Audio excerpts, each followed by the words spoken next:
Assalamualaikum warahmatullahi wabarakatuh, dan salam sejahtera pelajar-pelajar yang saya kasihi sekalian.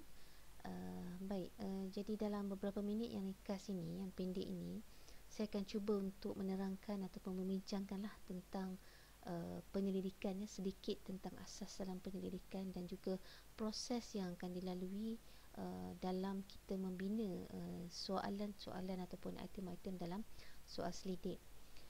Walau bagaimanapun saya pasti juga pensyarah-pensyarah bagi kelas-kelas tutorial yang lain juga telah pun membahaskan ataupun membincangkan tentang apa itu yang dimaksudkan dengan penyelidikan, ya. Kenapa kita hendak melaksanakan ataupun menjalankan penyelidikan, atau bagaimana kita melaksanakan penyelidikan, dan apakah dia proses yang harus dilalui sebelum, semasa dan juga selepas kita menjalankan penyelidikan.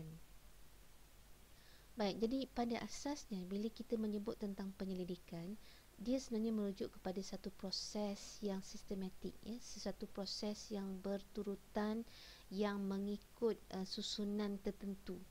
Jadi dan proses ini sebenarnya bertujuan untuk apa?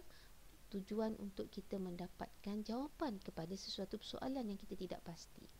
Dan sometimes persoalan kajian ataupun persoalan yang kita tidak pasti ini dikatakan juga atau disebut juga sebagai masalah kajian kita.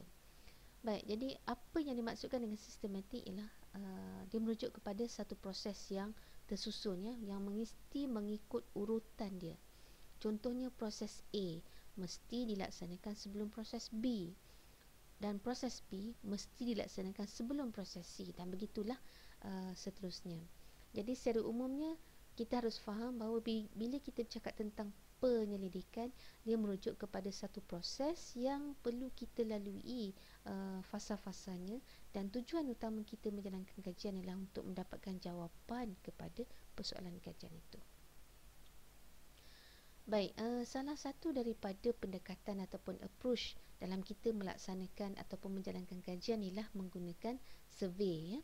Jadi kalau anda lihat di situ questionnaire ataupun soal selidik, dia merupakan salah satu daripada tool ataupun alat yang boleh kita gunakan untuk kita mengutip data yang akhirnya akan dianalisis dan akhirnya menjadi jawapan kepada persoalan yang kita tidak pasti itu tadi, ya. Jadi kalau anda lihat di sini ada 3 cara lah untuk kita mentadbir questionnaire. Yang pertama secara supervised. Supervised ni contohnya lah kita mentadbir soal selidik itu secara bersemuka dengan responden kita ada di hadapan kita, ya. Jadi penyelidik akan mengagih-ngagihkan soalan hard copy kepada soal selidik tersebut kepada responden, dan akhirnya dia akan kutip balik, ya. Manakala dengan cara kedua ialah kita juga boleh menghantar atau mentadbir soal selidik ini dengan cara kita post kepada responden kita, tapi cara ni agak memakan belanja yang besar lah, ya.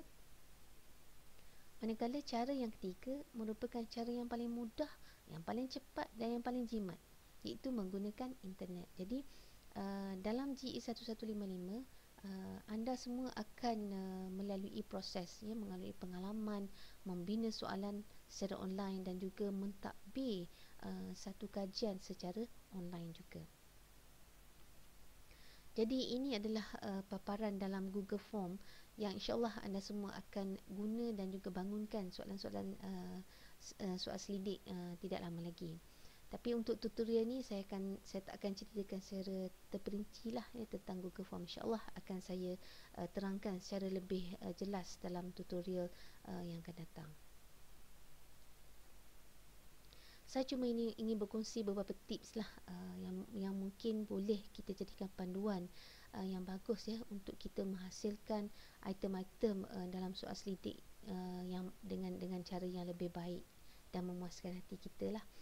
Okey, yang pertama dia punya tips ialah kita masa kita nak membina item itu, kita kena kenal pasti bahawa perkataan ataupun bahasa yang kita gunakan itu sesuatu yang jelas dapat difahami oleh responden kita, atau dengan arti kata lain, kita haruslah mengelakkan dari menggunakan perkataan yang mempunyai banyak makna ataupun boleh diinterpretasikan dalam konteks ataupun maksud yang berbeza-beza, atau disebut juga sebagai ambiguous words. Okay, jadi elakkan itu dan pastikan soalan itu mesti jelas, memberi maksud yang tepat dan boleh difahami oleh responden kita. Baik, apa dia tips yang seterusnya? Perhatikan di situ, jangan semasa kita menghasilkan questionnaire, item tu mesti ada pilihan jawapan kan. Jadi kita sebolehnya elakkan daripada memasukkan pilihan jawapan yang terlalu panjang, dan setiap jawapan tersebut haruslah unik dalam maksudnya yang tersendiri, ataupun dengan arti kata lain, jawapan ataupun choices untuk jawapan-jawapan pada item tersebut tidak boleh bertindan antara satu sama lain. Jadi sebab ini akan membuatkan responden kita akan keliru, ya. Dan seterusnya, kita jangan juga menggunakan bahasa-bahasa yang berbentuk emosional, ya, seperti marah, benci dan sebagainya lah. Okay, dan seterusnya, pastikan setiap soalan tersebut hanya memuatkan satu soalan saja ataupun satu topik saja. Okay, perhatikan contoh jawapan di bawah. Does your lecturer provide you with notes and quizzes? So di sini ada dua perkara, satu notes, yang kedua quizzes. Ya, jadi elakkan menggunakan soalan yang dikatakan sebagai double barrel.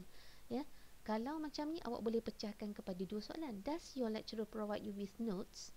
Dan kemudian soalan yang seterusnya, does your lecturer provide you with quizzes? So pecahkan, ya, pastikan satu soalan hanya satu single topik saja. Dan seterusnya, elakkan soalan yang berbentuk negatif, khususnya bila ada double negatif, ada dua perkataan negatif. Perhatikan contoh. Do you agree that it is not a good idea to not turn in your homework? Berbelit kan? Okay, do you agree that it is not, ni dah satu negatif, a good idea to not turn in your homework. Ya, maksudnya ada dua perkara yang ataupun perkataan negatif di situ. Jadi ini juga akan mengelirukan responden kita. Jadi seelok-eloknya kita gunakanlah ayat dalam bentuk yang positif, ya. Apa lagi tip yang seterusnya ialah elakkan juga soalan yang memerlukan responden kita untuk memorize balik, untuk recall balik sesuatu perkara yang telah berlalu.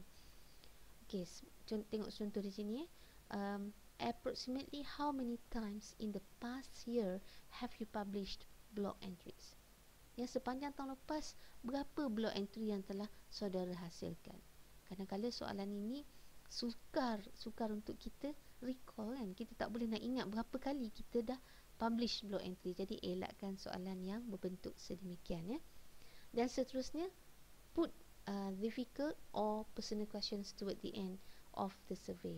Ini juga salah satu daripada seni ataupun rule of thumb bila kita melaksanakan item dalam questionnaire kita. Kita pastikan soalan yang mudah, yang terbuka, ya, yang tidak memerlukan tidak menyinggung emosi duduk di hadapan. Jadi soalan yang lebih berbentuk personal kita letakkan pada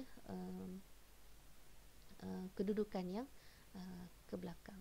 Okay, baik. Jadi saya rasa itu sahajalah yang boleh saya kongsikan, dan jadi besarlah harapan saya anda semua akan dapat, ya, sama-sama berbincang dalam kumpulan untuk menghasilkan ataupun menyenaraikan, ya, soalan-soalan yang akan dimasukkan dalam Google Form nanti. Jadi untuk itu sekian saja. Assalamualaikum warahmatullahi wabarakatuh dan selamat mencuba.